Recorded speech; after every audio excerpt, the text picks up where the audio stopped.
Hey, how's it going, everyone? Justin again. As always, thanks for watching my channel. Welcome back. Cheers to those of you that have your beers. The weekend is almost over, so I hope you've got a chance to at least enjoy it and do something fun with Mama. Happy Mother's Day again to those mothers out there. Alright, this post is pretty much going to be talking about when should you take your vehicle to a dealership, independent shop, or do it yourself. Instead of making 3 separate videos, we're just going to make one talking about the 3 different situations that you might run into where you're going to have to justify whether you want to repair it yourself, which I know a lot of my guys out there are going to want to do it themselves. But let's face it, sometimes we might not have the right tool for the job or the right service information to do certain jobs, or maybe you just don't feel comfortable doing the actual repair itself, depending on what it is. Most of us will try to tackle just about anything that a vehicle has to throw at it. Others, you're going to be a little bit nervous when it comes to taking on certain jobs, to include a cylinder head. Maybe it's a timing belt or a timing chain or a timing chain tensioner. Maybe it's a fuel pump and you have a full tank of gas and you have no way of being able to lower it down safely without damaging any of the fuel lines or anything like that. Maybe it's pulling the transmission to do a front pump seal or something like that that you just don't have the tools or the jack for. Whatever the case may be, today we're going to talk about when you should take it to a dealership, independent shop, or do it yourself. Let's kick it off with the do-it-yourself stuff first, since I know that's exactly what you guys are already probably thinking going into this video. Simple stuff that most of you will probably feel pretty comfortable doing on your own would probably be a tune-up.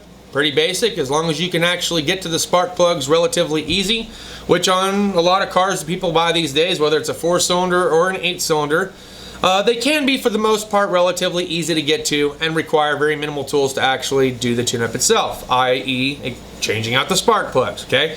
Setting gap isn't too big of a deal. You go to the parts store, they usually give you a gap setting if you even need one. Some of the newer spark plugs, like the Neridiums, you don't need to gap them. You just throw them in, they're already pre-gapped. Alright, other things that you might feel comfortable doing would be like an oil change, maybe your own transmission fluid and filter, as long as there's a dipstick and some way of being able to measure or determine the appropriate fluid level. So you might decide to tackle something like that on your own. Could be the same thing for changing front and rear differential fluid. Fluids themselves, relatively easy. Most guys at home can just bang it out and do it with very minimal tools as well. Things that you might not feel too comfortable with that you might decide to take it to a shop for, like I said earlier, might have to do with a timing belt, some kind of steering and suspension component. Maybe you're afraid of lowering the control arm to pull the springs out to do the struts or the shocks or what have you, or you don't have a strut spring compressor. Maybe it's an alignment and you don't have an alignment machine, so you might have to take it to a shop for that.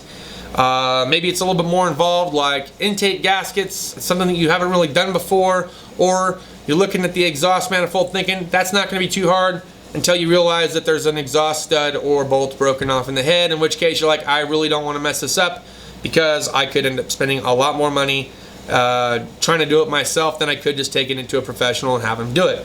So that might be a situation that you actually might consider taking it to a shop. So how do you discern whether or not you should take it to a dealership or an independent shop? For the most part, independent shops are going to come in a lot cheaper and be a lot less expensive, so more cost effective for you as the customer taking your vehicle there to have repairs done. Most independent shops are equipped with all the specialty tools, sockets, pullers, you name it, alignment machines. They could pretty much do it, okay? Some lube tire shops are not always equipped with the amount of equipment or special tools or maybe even diagnostic scan tools to troubleshoot certain concerns. You might have the ability of pulling a code, but you might not have the ability to troubleshoot even with all that is glory on YouTube University. So you might decide to take it to an independent shop for something like that.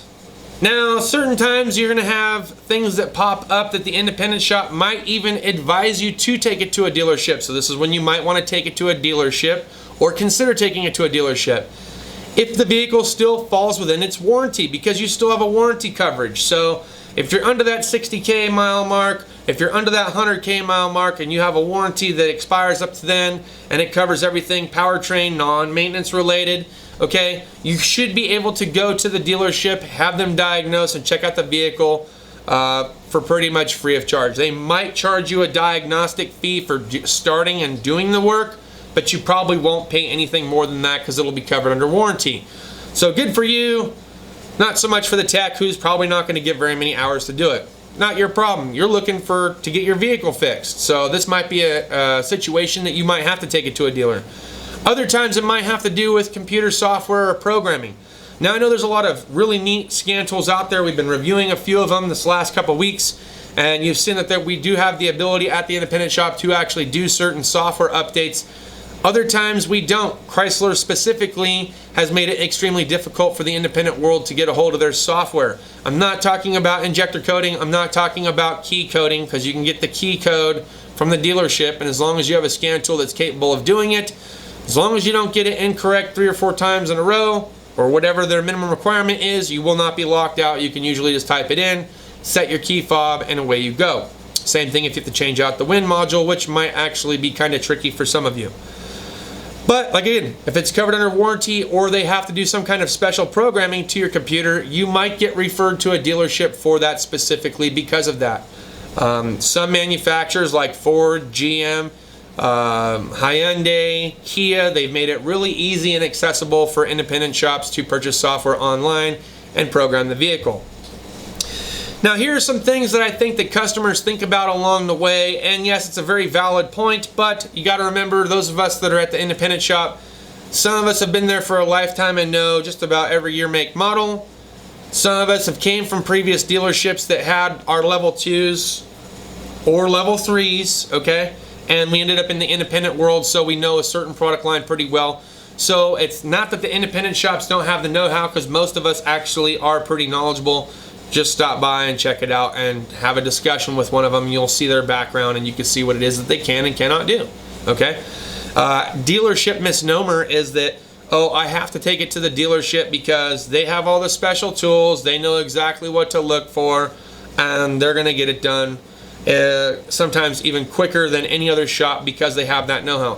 Yes, there are certain pattern repairs that the dealership does see more often than not that make it to where your vehicle can be fixed faster, whereas at the independent world, with some of the newer cars or different manufacturers that you don't see a lot of times, it is a little bit more difficult to create pattern of repairs. We still create pattern of repairs over time, but it's not as quick as a dealership life because they start off at a PDI level, notice all the different recalls that come out, notice all the different concerns while the customer is still within their warranty period, and so automatically they already know what to go after and troubleshoot. So they might charge you a diagnostic fee, and the tech might actually stand in front of his toolbox and eat a donut to burn up the hour to turn around and tell you it needs an oil pressure sending unit or whatever. That's just a scenario. So are they a little bit quicker? Yes, determining which type of vehicle. Now if it's an older vehicle, I've seen things at the independent shop that we've gotten done that the dealership couldn't figure out. So the dealership would throw parts at it, create a star case. This is at the Chrysler dealership, mind you. We would create a star case, go through all these different flow charts and parameters, find out what Star Command wanted us to do, calling them up, they'll tell us to test that, test this, do an overlay harness, etc., until eventually we resolve the issue. The independent shop, they are very thorough, and I've seen them do things that the dealership couldn't even do. In fact, sometimes the dealership has sent us vehicles because of how good the troubleshooting actually is. So that's just to give you a for instance. So not everything is great at the dealership. It's pretty good, but it's not all, you know, steak and fries. You know what I'm saying? Alright, so that's pretty much all I have for this video. Guys, if you agree with me, hit the thumbs up. Let me know down in the comments. If you disagree with me, hit the thumbs down and let me know down in the comments. You know, either way, it's very appreciated. I love the feedback. I love going back and forth and creating discussion topics like this with you guys. And I look forward to answering some more of your questions later down the road. Again, I hope you're enjoying your weekend. Happy Mother's Day to the mother out there. And God bless. We'll see you guys later. Cheers and deuces.